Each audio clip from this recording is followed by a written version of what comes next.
जय मसीह की। मसीह प्यारे भाइयों और बहनों, इस हफ्ते फिर एक बार कुछ नए शब्दों के साथ और नए वचनों के साथ एक बार फिर मैं पास्टर डेविड यहाँ हूँ और मुझे विश्वास है कि आज का जो विषय है जिस पर हम अध्ययन करेंगे और विचार करेंगे और बांटेंगे भी, वो ज़रूर हर एक सहायता करेगा। तो क्यों ना हम इसको शुरुआत करने से पहले अपने पिता को धन्यवाद दें। धन्यवाद पिता परमेश्वर, जैसे ही हम अपने इस वचन के इस कार्यक्रम को, इस वचन जीवन कार्यक्रम को आगे बढ़ाते हैं पिता, हर एक चीज़ को आपके हाथों में सौंपते हैं पिता। होने देना जैसे आप चाहे, और पवित्र आत्मा की अगुवाई में हर एक चीज़ हर सफल पूरा होगा पिता। हम आपको धन्यवाद देते हैं इस समय के लिए, यीशु के नाम से, आमीन। तो प्रिय भाइयों और बहनों, आज जो मैं कहने जा रहा हूँ वो ये है, जैसे मैं कुछ शब्दों से कहते जा रहा हूँ, जो विचार मैंने दिए हैं, जो शब्द मैंने आपके साथ बांटे हैं, शुरुआत से अंत तक जिस विषय पर हम बातें करते थे, तो उससे हम फिर कुछ ही शब्दों में दोहराते हैं कि शुरुआत से जैसे हमने कहा था कि जो पहला जो शुरुआत था हमने किया था creation, the reason for creation, वो परमेश्वर का जो विचार था सृष्टि के कारण विषय पर हमने चर्चा की और बातें की, और उसके विषय में परमेश्वर का जो जो शब्द था, वो परमेश्वर ने सृष्टि की रचना किस लिए की, उसे भी हमने अच्छी तरह से बतलाया, और आगे भी कि परमेश्वर ने सृष्टि की रचना इसलिए की क्योंकि वह प्रेम, करुणा और रचना कारक से भरा हुआ था। और जैसे बाइबल का शब्द ही कहता है कि प्रारंभ में परमेश्वर ने आकाश और पृथ्वी की रचना की, जैसे हम जेनेसिस की किताब में पढ़ते आ रहे हैं। और इससे यह स्पष्ट होता है कि सृष्टि परमेश्वर के उपदेश का एक भाग था, जो परमेश्वर चाहता था, जो उनके प्रेम और महिमा को व्यक्त करता था। और परमेश्वर का प्रेम बहुत महान था, जैसे उत्पत्ति की किताब में जेनेसिस 1:26-27 में हमने पढ़ा था। और कुछ इस प्रकार जो था, ताकि हम उनके प्रेम को समझ सकें और इसे दूसरों के साथ बांट भी सकें। उनकी रचना का कारण यह है कि वह हमें अपने परिवार का एक हिस्सा बनाना चाहते थे, और उसने वही किया जो उसे अच्छा लगा। शुरुआत से अंत तक उसने हमें चुना और हर एक को अपना परिवार बनाया। तो जैसे पवित्र शास्त्र में लिखा है कि स्वर्ग परमेश्वर की महिमा को प्रकट करता है और आकाश उनकी रचना के कामों का वर्णन करता है।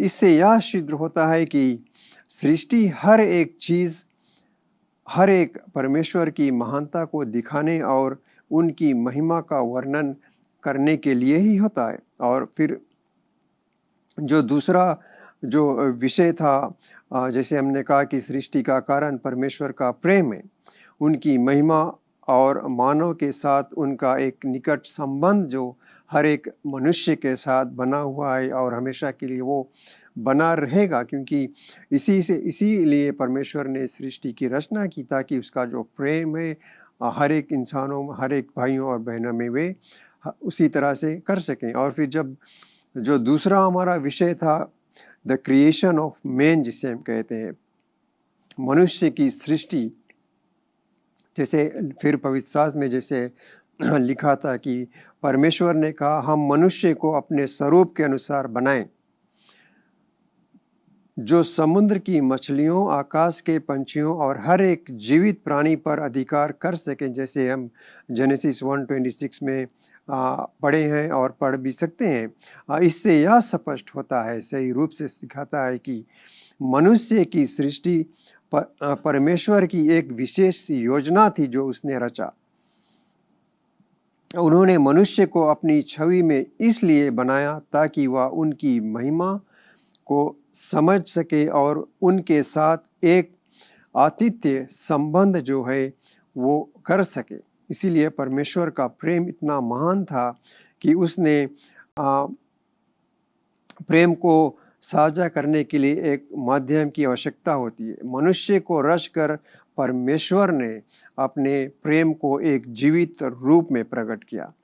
और फिर अगर हम उसके आगे चलते हैं, जैसे हमने बतलाया था कि मनुष्य की सृष्टि परमेश्वर की प्रेम और महिमा का संबंध सबसे बड़ा और महत्वपूर्ण अनोखा प्रमाण है। हमें यह समझना चाहिए हर समय कि केवल मिट्टी के पुतले के नहीं हैं, बल्कि परमेश्वर की आत्मा से सजीव हुए प्राणी हैं हम। हमारा जीवन एक उद्देश्य पूर्ण और पवित्र यात्रा का जीवन है, जो परमेश्वर की महिमा और उनके प्रेम को प्रकट करने के लिए है। और यदि हम अपने मन में इस विषय से जुड़े और विचार हैं तो उन्हें समझा करें। और फिर हमने कहा था कि treason the treason and reason the results which explain करता है, जो मनुष्य का विद्रोह और उसके परिणाम जो था, जो मनुष्य ने किया, जो हमने जानते हैं कि जो पहला जो पाप आया एक मनुष्य के द्वारा, आदम ही के द्वारा। तो जो पवित्र शास्त्र, जो बाइबल के अनुसार परमेश्वर ने आदम और हव्वा को एक सुंदर वाटिका में रखा था, अदन की वाटिका में, और उन्हें सब कुछ भोगने और स्वतंत्रता दी, लेकिन एक आदेश दिया, लेकिन जो है भले और बुरे के ज्ञान के वृक्ष का फल मत खाना, क्योंकि जिस दिन तुम उसे खाओगे उसी दिन तुम अवश्य मर जाओगे। ये जो शाप था उसका ये रचना था। तो शाप ने हव्वा को यह कहकर धोखा दिया कि वह फल खाने से परमेश्वर के समान हो जाओगे। हव्वा ने फल खा लिया और आदम ने भी उसका अनुसरण किया। यह मनुष्य का पहला जो विद्रोह था परमेश्वर के खिलाफ, जिसमें उसने परमेश्वर के आदेश का सही रूप से उल्लंघन किया, और उसका जो परिणाम है वो हम सब जानते हैं कि क्या था, जिसे हम जेनेसिस 3 में पढ़ सकते हैं। और जो विद्रोह का कारण जो था वो भी किस तरह से हुआ कि हव्वा ने परमेश्वर की बातों से अधिक शाप की बातों पर विश्वास किया, और फिर उसका जो अंत था वो क्या था, अहंकार जो हुआ। मनुष्य ने परमेश्वर के समान बनने की इच्छा रखी, वह अपनी इच्छाओं को नियंत्रित नहीं कर सका और विनिष्ट फल खा लिया, और उसका जो परिणाम था वो हम जानते हैं कि क्या था, जो था पाप का प्रवेश। और एक व्यक्ति के द्वारा पाप संसार में आया और पाप के द्वारा मृत्यु आई, जैसे हमने रोमियों की किताब में पढ़ा। आदम और हव्वा के पाप के पवित्रता को तोड़ दिया और पाप का विष पूरी सृष्टि पर फैल गया। हम जेनेसिस की किताब पढ़ते हैं, उत्पत्ति की किताब में हमें सही रूप से हर एक चीज़ जो बताया गया है उसका परिणाम हमें मिलता है, किस तरह से परमेश्वर का जो रचना था, परमेश्वर किस उपदेश से उसका जो सृष्टि की रचना की, और फिर उसका जो अंत का परिणाम था उसका परिणाम भी क्या हुआ, ये भी हम जानते हैं कि किस कारण आज मनुष्य उस परमेश्वर से अलग हो गया था एक पापी के द्वारा। लेकिन उसका फल हमें नहीं आज लाना है, क्योंकि हमारे पास एक और भी मध्यस्थ है, जो हम उसे और बाद में उसके विषय में बातें करेंगे। और फिर और भी बहुत सी बातें हमने इस पर विचार की थी। आप हमें विश्वास है कि जिन जिन भाइयों और बहनों ने विश्वासियों ने सुना, वे अवश्य जान सकेंगे कि किस विषय पर, किस विषय में हमने बातें की। और फिर जो एक और था, जो हम कहते हैं कि मनुष्य की धार्मिकता की आवश्यकता जो थी वो क्या थी। अधार्मिकता का अर्थ है परमेश्वर के साथ सही संबंध रखना। पाप के कारण मनुष्य ने अपनी धार्मिकता खो दी थी और परमेश्वर से अलग हो गया था। कोई भी धर्मी नहीं ठहरा उसमें, एक भी नहीं। लेकिन धार्मिकता की आवश्यकता क्यों हुई? परमेश्वर का न्याय जो था, परमेश्वर पवित्र और धर्मी है, उनके साथ संबंध में बने रहने के लिए मनुष्य को पवित्र और धर्मी होना चाहिए। और पाप का दंड तो मृत्यु था ही। धार्मिकता ही पाप के प्रभाव से बचने का एकमात्र उपाय भी था, क्योंकि पाप की मजदूरी मृत्यु थी। और परंतु परमेश्वर का जो वरदान था वो कितना महान था, वो यीशु मसीह में अनंत जीवन जो हमें दिया गया है। तो ये सब बातें हमने अच्छी तरह से समझाई थी और बतलाई थी, अच्छी तरह से, अच्छे रूप से। और फिर जो मनुष्य को मध्यस्थ की भी एक ज़रूरत थी, और वो क्या था कि पाप ने मनुष्य और परमेश्वर के बीच जो दीवार खड़ी कर दी थी।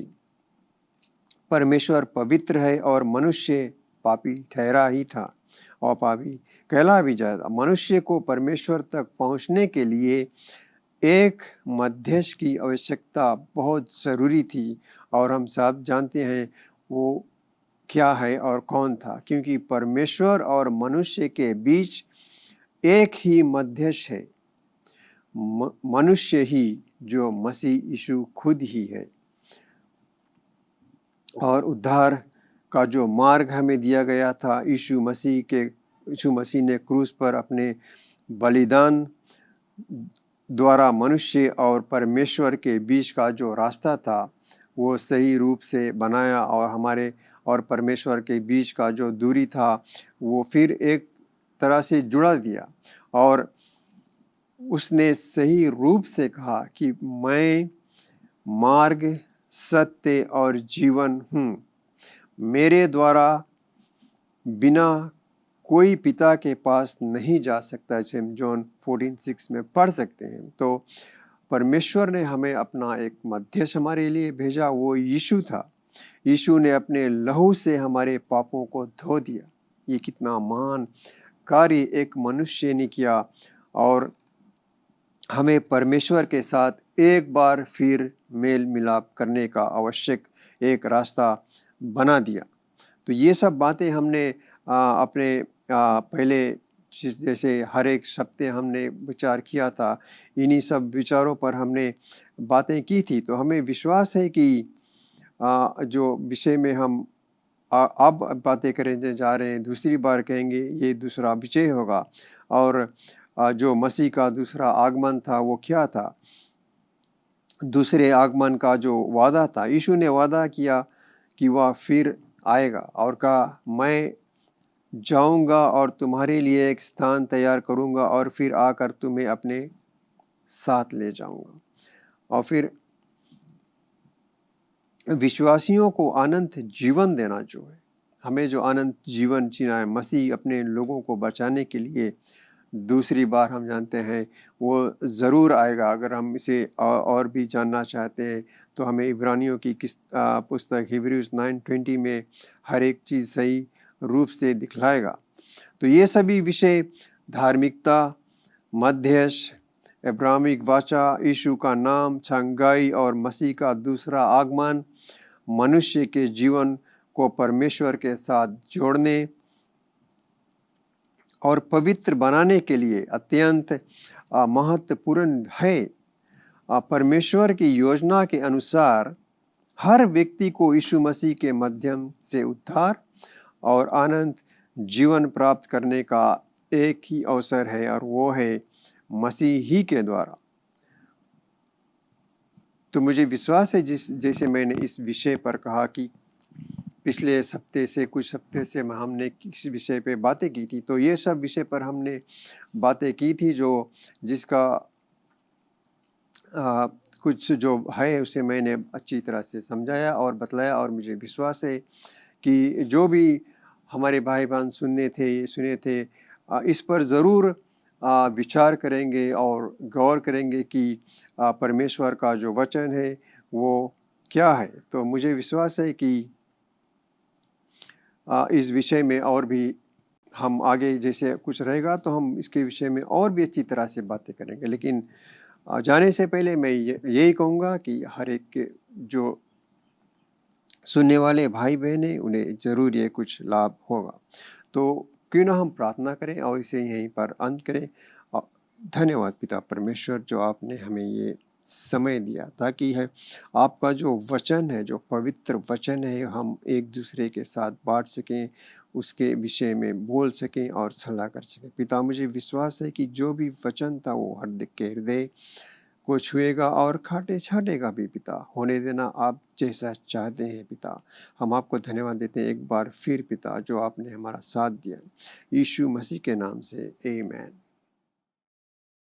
एक बार फिर आपको हम धन्यवाद देते हैं हमारे साथ जुड़ने के लिए। लेकिन सबसे अच्छा उपहार और आशीष जो परमेश्वर देता है वो है अनंत जीवन। वो अनंत जीवन और पाप क्षमा यीशु पर विश्वास करने से ही आता है। तो अगर आप यीशु पर विश्वास करना चाहते हो, पूरे हृदय और दिल से उसको अपना आत्मा देना चाहते हो और आज से उसके पीछे होना चाहते हो, बपतिस्मा लेना चाहते हो, कलीसिया को ज्वाइन करना चाहते हो या उसमें शामिल होना चाहते हो, वो शुरू होता है आज और अभी जब आप इस प्रार्थना को हमारे साथ करोगे। तो हमारे साथ प्रार्थना कीजिए, मन से विश्वास कीजिए और कहिए, दयावान पिता, मैं विश्वास करता हूं तेरे पुत्र यीशु पर। यीशु, तू मेरा प्रभु है। तू मुझे आज मेरे पापों से मुझे क्षमा दिला, मेरे दिल में आ, अपने आत्मा से भर। मैं विश्वास करता हूं कि तू स्वर्ग से आया, मेरे पाप के लिए मरा और तीसरे दिन जी उठा, फिर से आने वाला है। मुझे मदद कर, आत्मा से भर, विश्वास में चला, यीशु के नाम से आमीन। अगर आपने वो प्रार्थना किया है, मेरा पूरा विश्वास है आप अगर दिल से किया है, आपके सारे पाप क्षमा हुए, आप एक नए जीवन, नए सृष्टि बने हो। तो मैं चाहता हूं अगर आप हमें संपर्क करोगे, हम लोग आपको मदद करना चाहते हैं विश्वास के कदम में या विश्वास के जीवन में चलने के लिए। और आपको उत्तेजित करते हैं, कलीसिया ढूंढिए, बाइबल को पाइए, बाइबल पढ़िए और अपने विश्वास में मजबूत बनिए और अपना जीवन यीशु के लिए जिए। धन्यवाद एक बार फिर आप हमारे साथ होने के लिए। परमेश्वर आपको बहुतायत से आशीष दे और ये हमेशा याद रखना कि यीशु मसीह ही प्रभु है। Learn more from God's Word and send us your prayer request by visiting our website www.jclm.org, or you can like our Facebook page, Jesus Christ is Lord Ministries, to keep up with the now word of the Lord for the season. Follow us on Instagram, JCLMPG. Better still, subscribe to our YouTube channel, JCLMPG, to receive the latest teaching of God from the ministry.